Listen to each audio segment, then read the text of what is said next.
I bless you. Amen.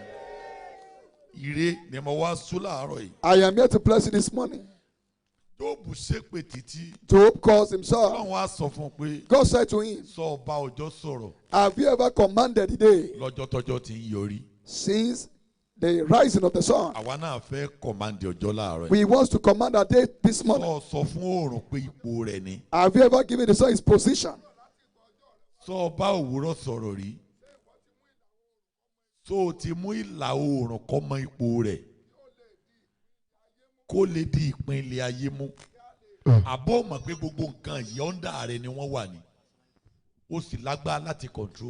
power to control them. But when you refuse to control them, they may control you. They can control you if you don't control them. Because you fail to control them. Herdsmen have staff, and cows are red, and cows are going to where it is bad. The herdsmen refuse to direct them. They will lead him the way they lie. If he uses his staff to control them, they will go to wherever he wants them to go. I pray in this week, God of mercy, Amen. Amen. The Lord promised to do a new thing. He promised to do a new thing. If there is nothing new in your life, enemies will make you cry. Now it shall spring forth. Shall you not know it? And rivers in the desert. I pray this week, the Lord Jehovah will do a new thing in your life. In this week, God will do a new thing in your life.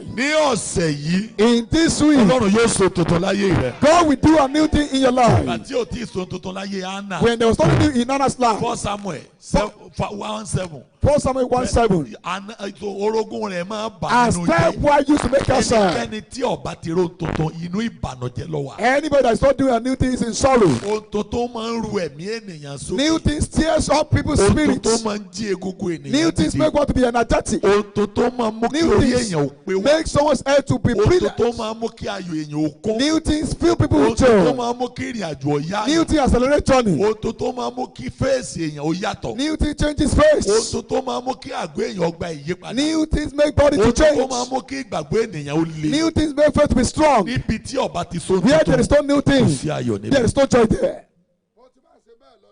I pray.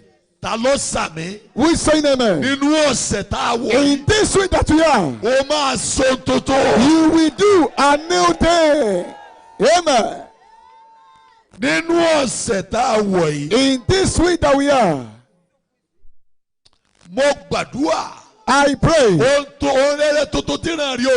The good thing that is difficult in your generation, you will do it this week.